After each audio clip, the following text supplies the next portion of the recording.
Opticon 22. The tall, hunched tech priest stares at you unblinkingly. A breathing mask conceals his gaunt features, the skin on his hands of a sickly gray hue, while his augments show signs of combat damage and are plated in black chromium, giving him a general air of lugubriousness. Initiating identification procedure. This unit is defined as Logos Opticon 22 and is a fully authorized representative structural part of the Cognizance Fleet and the priesthood of the Adeptus Mechanicus. Access has been granted to the following options: information exchange, strengthening of diplomatic links, trade deals, and donations. Initiating official greeting procedure for esteemed high-value visitors. Glory/success to House von Valancius. A binary aria begins to flow from the scratched box attached to the tech priest's chest. Requesting information exchange regarding contractual obligation, Logisticar Theta. Pascal and Opticon 22 exchange glances and a short series of binaric signals before bowing their heads in satisfaction. Opticon 22's head bows noticeably lower than Pascal's. I received an invitation to a meeting. Confirmed. I wish to discharge/reciprocally validate/the mutual contractual obligation designated Logisticar Theta. Under the contractual obligation in question, 34.761 Terran cycles ago, the Explorator Cognizance Fleet received from representatives, authorized units of the von Valancius dynasty, a volume of high-grade promethium equal to the fuel capacity of 6 Tantalian void tankers. Received it, and they didn't pay. Compensate, remunerate, settle accounts. Should I go on, or is that enough synonyms? The stipulated payment reciprocal offering from the Cognizance Fleet can be made to von Valancius assets at the current time, after which the contractual obligation will be fulfilled. Archive. Confirm your status regarding acceptance to the payment/reciprocal offering.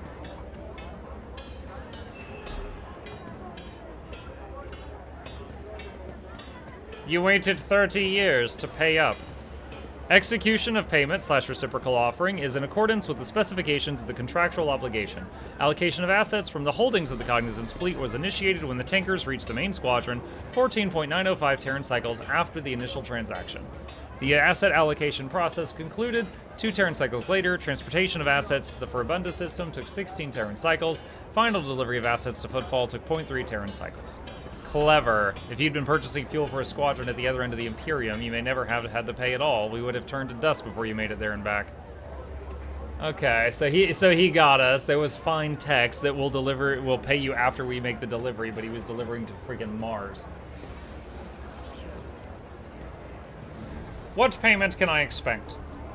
Universal Mobile Orbitable Deployment Extractiums, Astra Aerator Processing Complexes, in the quantity stipulated in the contractual obligation. Each unit has undergone a cycle of maintenance liturgies and has been accessed for concordance to the sacred standard template construct.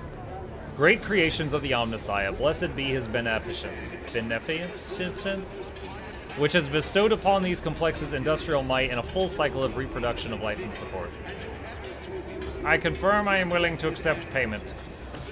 The request is accepted. The sacred machines will be loaded into the hold of your vessel. The contractual obligation Logisticar Theta is concluded. The Cognizance Fleet thanks House von Valancius for its cooperation. 2 mobile extractiums. I think I can use this to like get ore and stuff from planets. Sorry, I just had like a twinge in my mouth.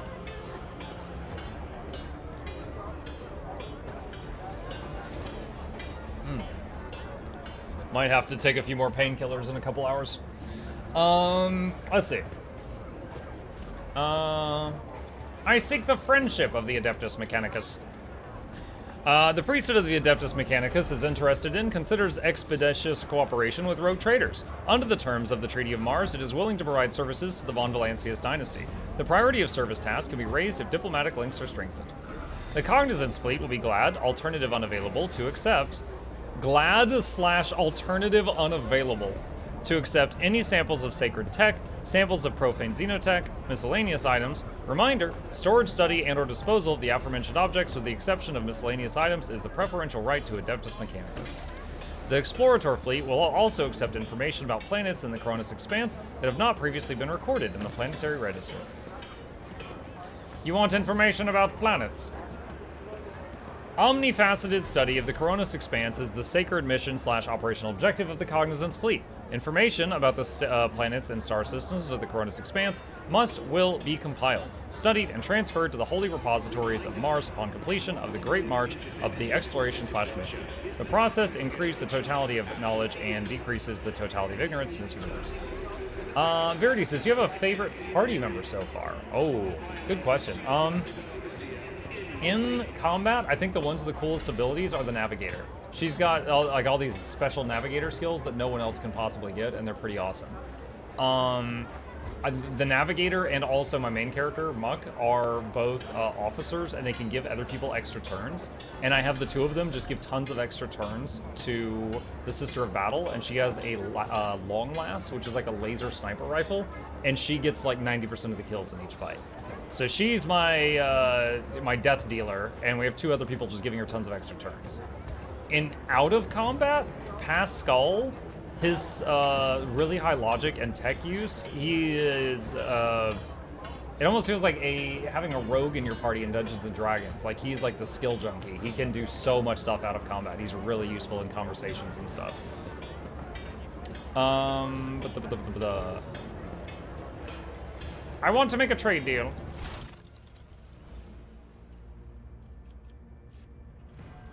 Alright, so I can get some stuff here. Deflection gloves, +5 to persuasion.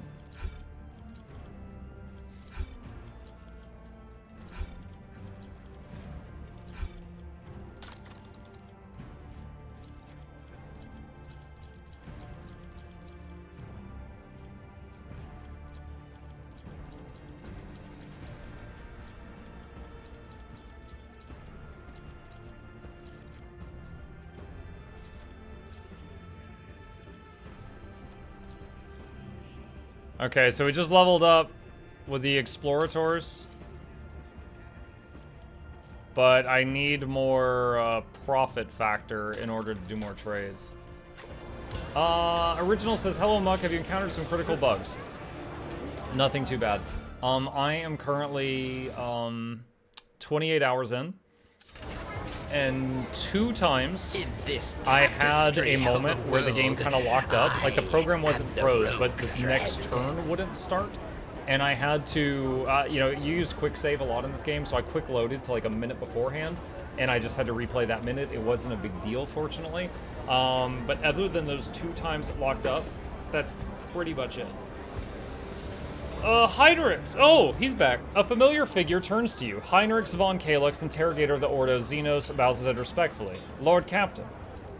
Honored interrogator. What a surprise. Did you perchance leave something in your cabin? Not at all, First Officer Wersarian. I'm not in the habit of leaving a trail, but I thank you for your concern. Pleased to see you again, Heinrichs. Oh, wait. Pleased to see you again, Heinrichs.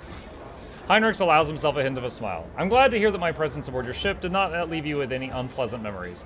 I hope your disposition won't change once I've explained the reason for my visit. I was able to contact my mentor and report the tragic events that transpired on Rykad Minoris. I also received some information from my agents regarding the movements and actions of the enemies of humanity, including the Xenos that we are assuming were involved in the theft of the star. According to their findings, the threat now hangs over other worlds. This time, yours, Lord Captain. Heinrichs clears his throat and begins in a pointedly official tone. By the order of Lord Inquisitor Xavier Calcazar, whose duty is to stand sentinel over the Coronis Expanse, the rogue trader of House von Valancius is to take on board the agent of the Most Holy Inquisition and provide escort and support in deeds great and small that serve to safeguard the territories of the Imperium against its enemies. This decree is effective immediately upon announcement and remains in effect until otherwise decided by His Excellency Calcazar. Adira's whisper is barely audible. All I got from it is that ridding ourselves of this snitch won't be easy. What exactly caused this need to rejoin my crew? The cause of the activity of humanity's enemies, including the cult of the Final Dawn. In my absence, the situation in the Coronis Expanse changed. I've received an exhaustive report from my agents. This heresy has taken root in the region where the Von Valancius worlds lie. You probably already know about the fate of the industrial world of Kiava Gamma. If not, then I will share what details I know, but not here. Better to talk on board, where we will not be overheard.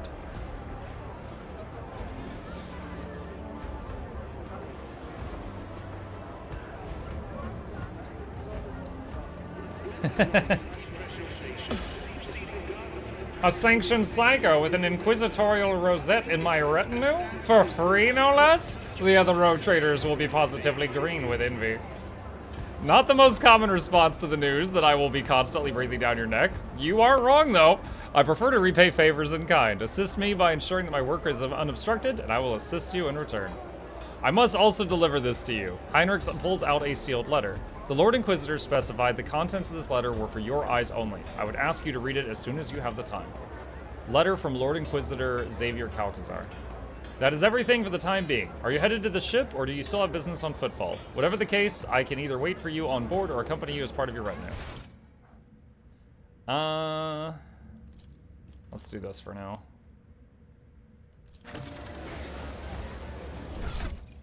Talk to Heinrichs about the Cult of the Final Dawn. Okay.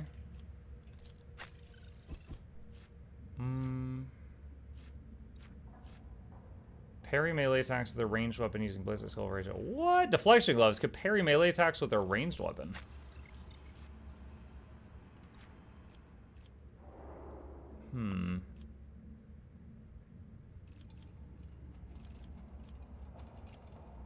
She only uses ranged weapons, but I don't want to replace her gloves that give her, like, critical Deadeye shots. Whenever the wearer hits an enemy with a Deadeye shot, it reduces the enemy's deflection by 1, applies +1 exploit to the end of combat, stacks up to 3 times. Chain Axe. Not better than the Greatsword, but okay. Do you enjoy this game more than Baldur's Gate 3?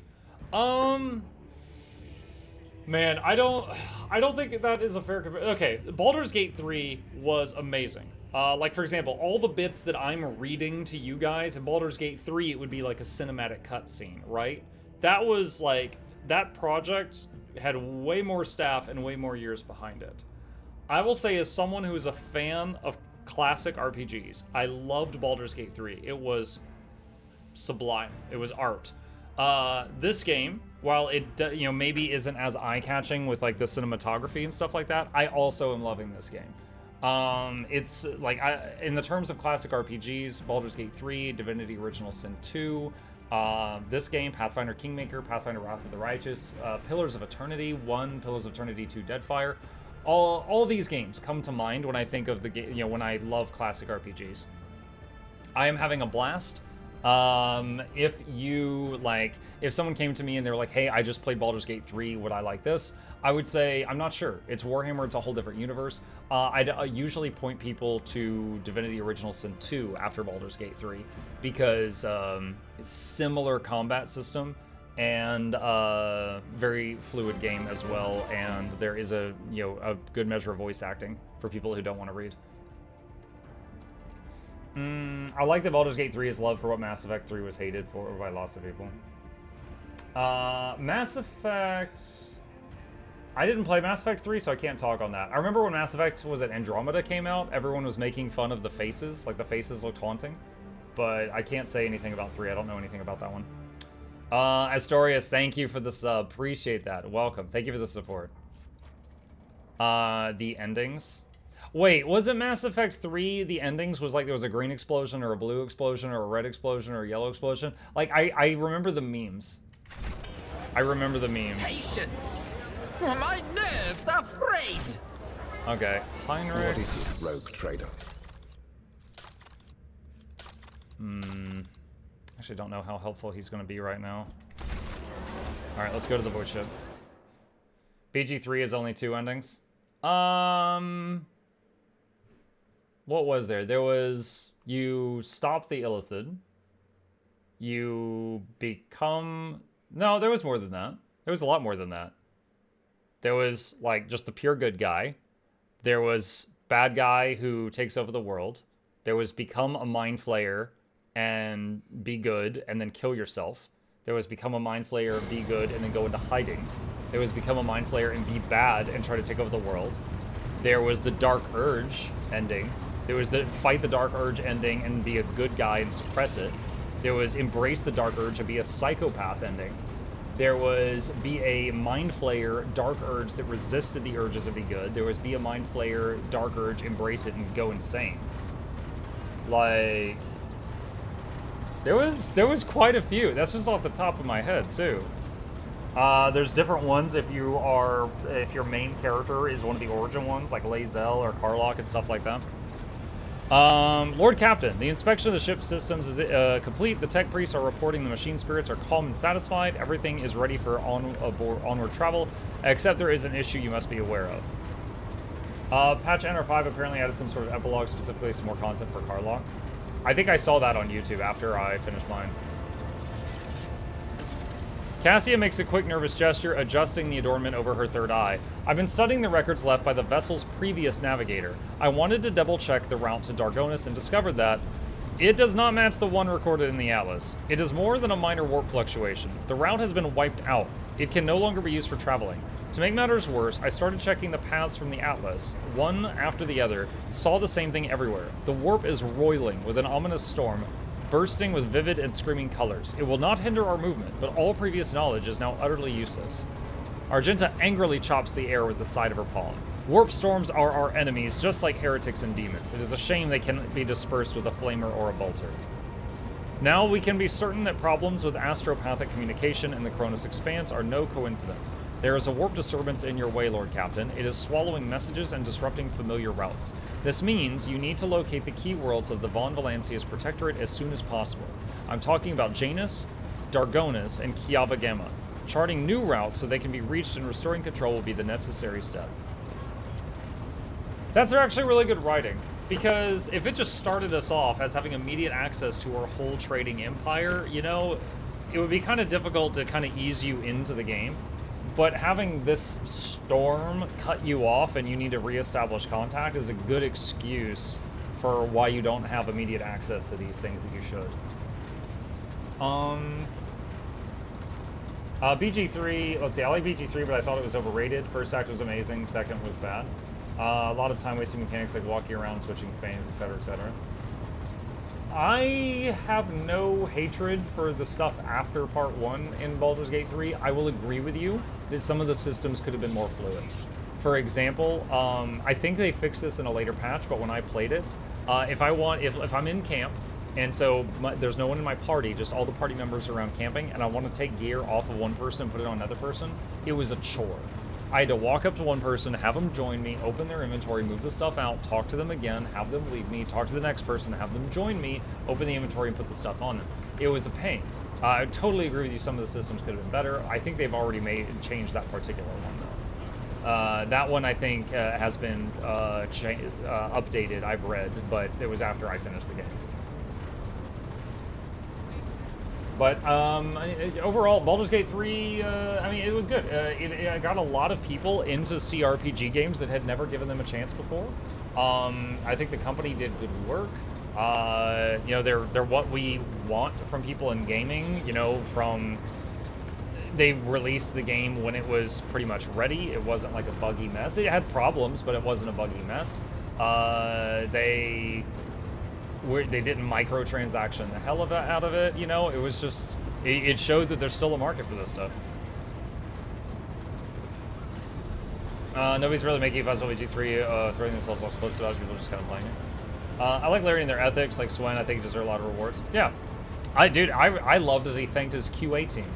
The QA, dude, there's this weird thing in gaming dev culture to, like, treat the QA team like they're second-class citizens, and it sucks. Because it's like, if everything's working, they're like, oh, well, why do we pay the QA team? Everything's fine. And if something's wrong, well, why didn't the QA team catch it? Useless, you know?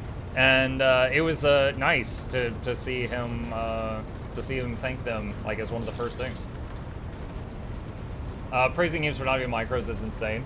Unfortunately, that is the world we currently live in. Would like to see that change, and but that is what we currently live in. You know, it's nice seeing like, you know, things like Elden Ring and Baldur's Gate 3 win tons of awards and attention, showing that people still want this stuff.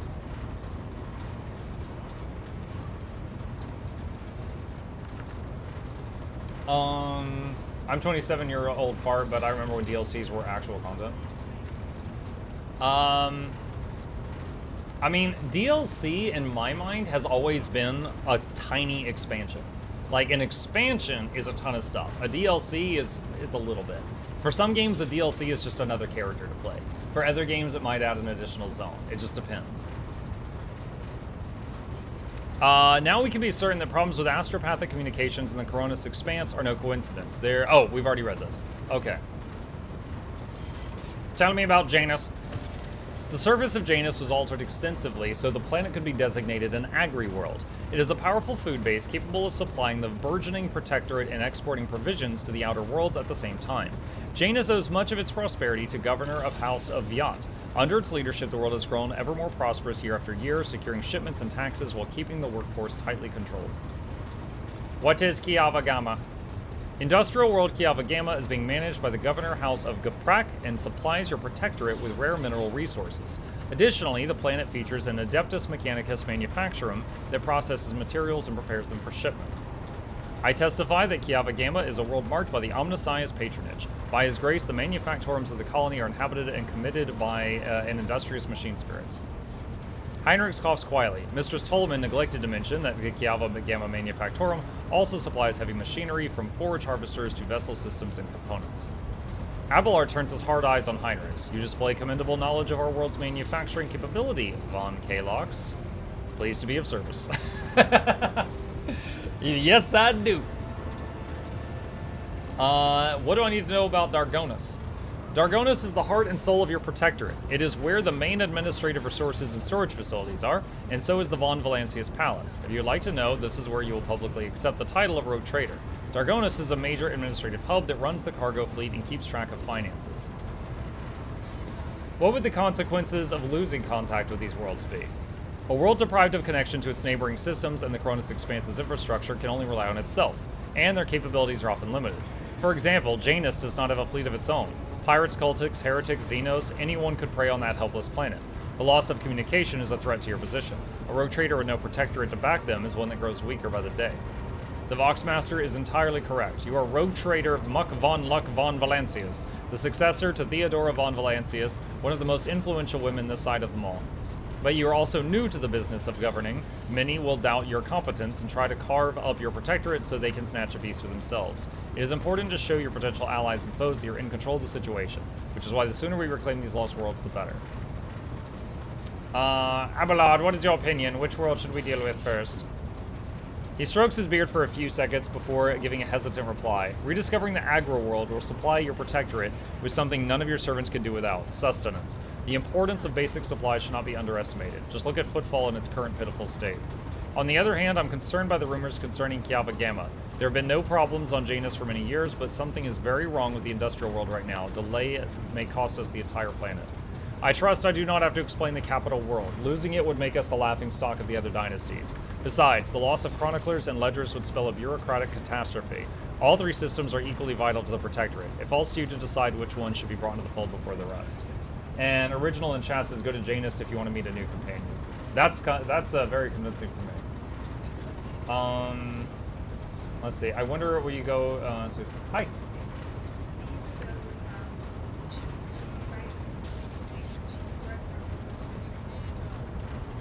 Okay. Did you just drive to a Brazilian steakhouse? No, I bought them. Oh, okay. Were they like frozen or something? Oh, okay. Could I get a napkin when you come back? Thank you. Wife brought me lunch, chat. She tried to make something soft because of my mucked up teeth. Very well. Our course is clear. Do my officers have any issues that require immediate attention? That is all, Lord Captain. The vessel and the crew await your instructions and are ready to depart Footfall immediately should you so desire. Okay. Hi. Random question for Guild Wars 2. Is there any chance to get the Orphan's letter again after I deleted it by mistake? The one in the mail? I'm not sure if you can get it again, but you don't really need it. If you're doing the quest line, you can just pull it up on the wiki and read it there if you just wanted to see it for, like, the lore. The only companion you're missing in Act 2 is on Janus. Wait, so I don't get this... Okay, be vague, because I don't want spoilers, which you just gave me a small one there. So I guess the Space Marine that's on the cover art is later on. It's not in Act 2.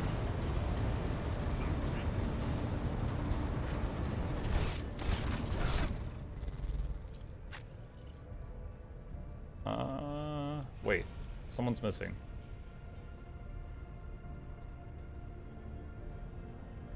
Oh, Pascal's missing. He's not there right now.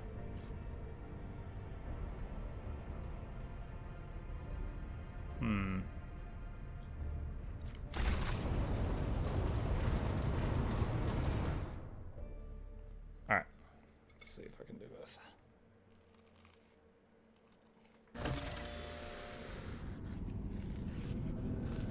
Take little bites.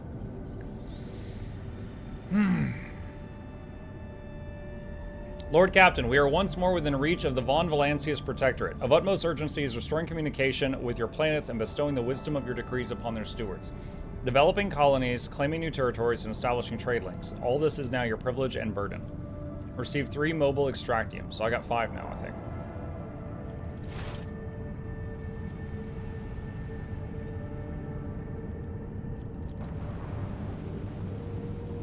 Let me see if I can put an extractium here.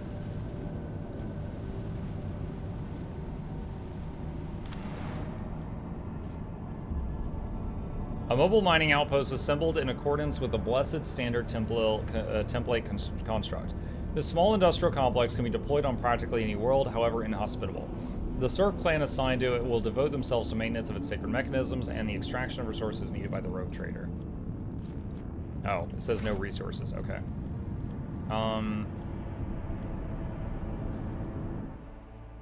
Map of the Coronis Expanse?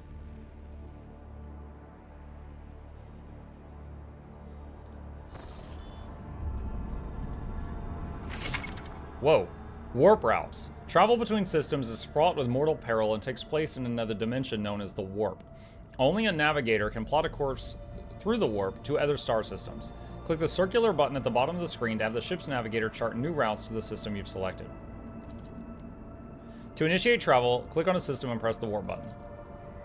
A route's color is indication of its danger level. Green routes are safest, yellow are unpredictable, orange routes are a high probability of the ship coming under attack, even in the warp. Red routes are a sure sign the ship will be assaulted by hostile forces during travel. The ship's navigator can make a route safer by spending points of Navigator's Insight, which can be acquired by discovering and scanning new systems throughout the Coronis Expanse. I wish I could zoom out more than this.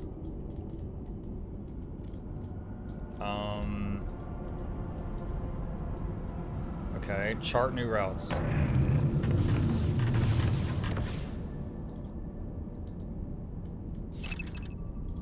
Special routes. Standard scanning could not reveal a route to the selected system, but you can still get there by spending points of Navigator's Insight to plot a guaranteed direct path.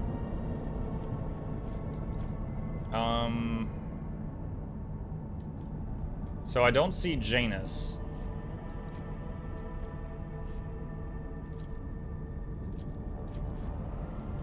So I guess I just have to go to other places first.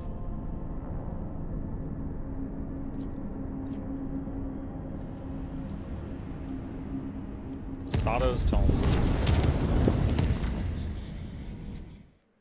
Alright.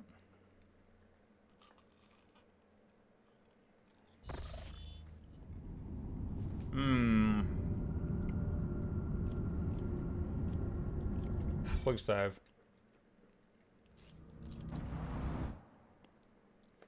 Pirates?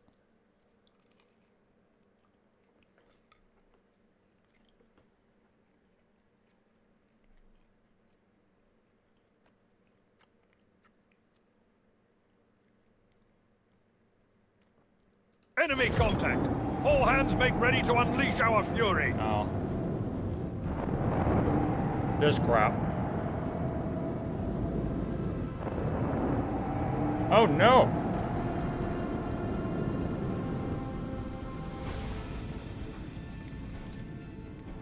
Engage the lance!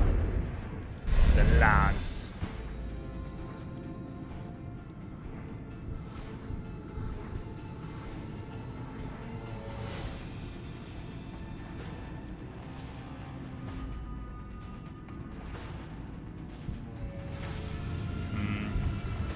Launch the devastating payload!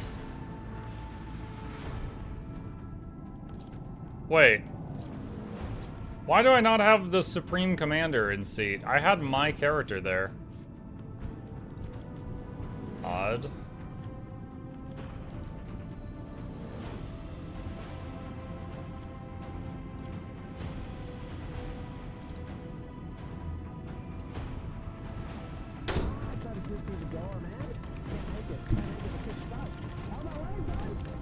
The destination is known.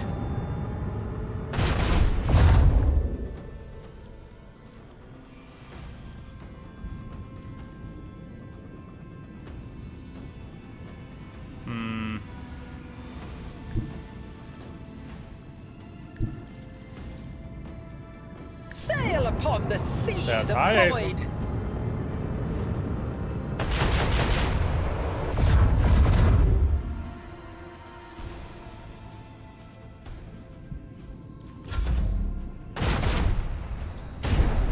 No, they're shooting my torpedoes.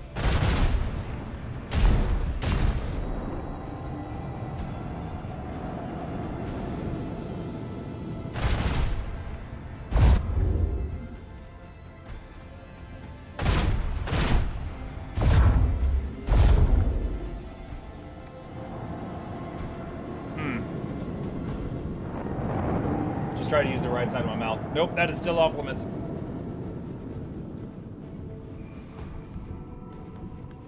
That's no good.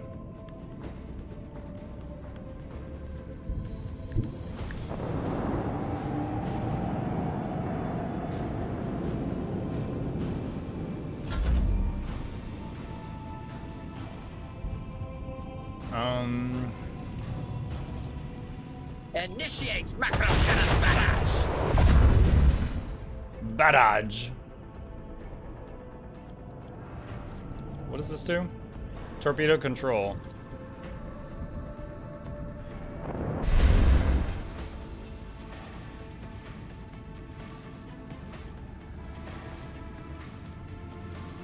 Commence the symphony of macro cannon. One down.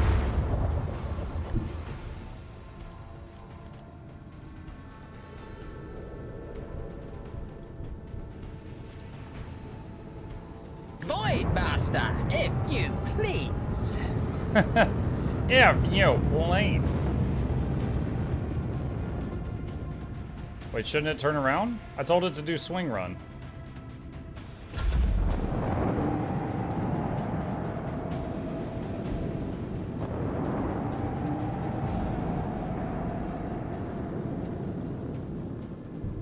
Are they still going to do a crown on that tooth?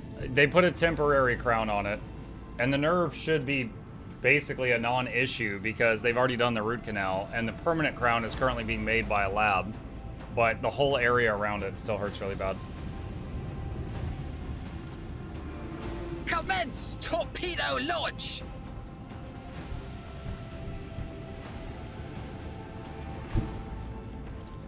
Unleash our fury.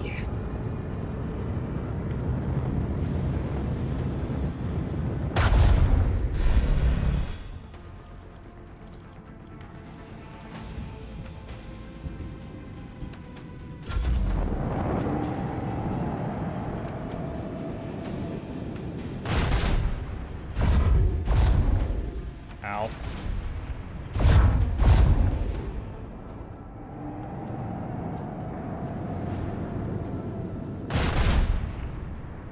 The void comes knocking. I'm about to die.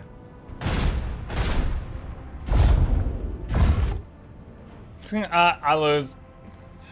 Oh, man.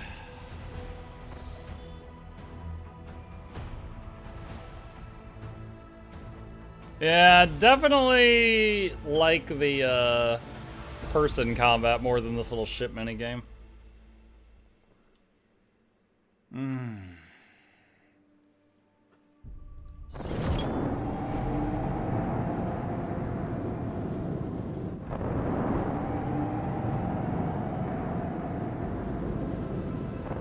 Alright. Chat, I am going to actually pause it here, and we will pick it up from here next time.